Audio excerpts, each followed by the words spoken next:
All of these dudes were married to a woman from the Collins bloodline. Okay, so we'll start with the Collins.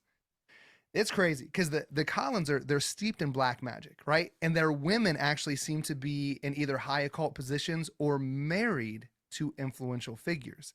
Suggests to us that these women might actually be handlers themselves, right?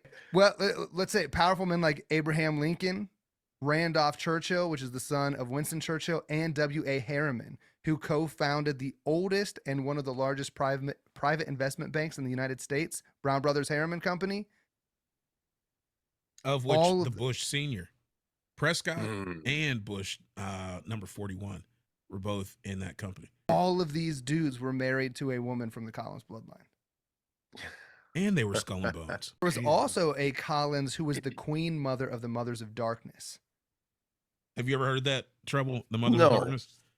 Okay, so the Mothers of Darkness are an organization that sits on top of the Illuminati. The Illuminati is structured, or the Kingdom of Darkness, if you will, is really structured in a few different ways. There's like the masculine side of it and then the feminine side. So from what we understand on the feminine side of it, the top of that path is held by an organization called the Mothers of Darkness.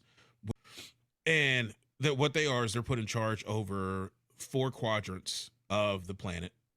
And then within that, they also are put in charge of over 1 quadrant of the United States.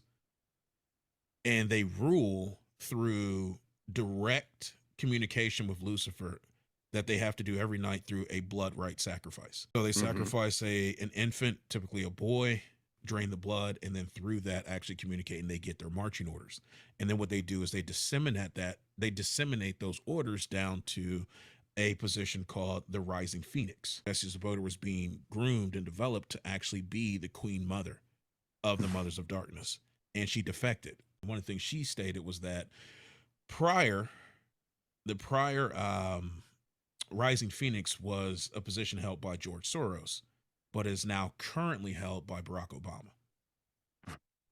So what the Mothers of Darkness do is they get their marching orders from Lucifer. They disseminate it down to the Rising Phoenix, who she says is currently Barack Obama. And then from the Rising Phoenix, those orders are disseminated to a organization called the Committee of 300.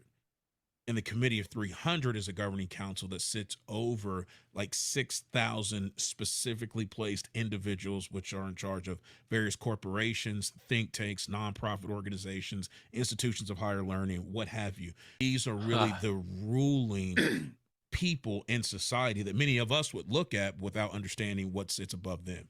And this is how you get those orders disseminated throughout the planet.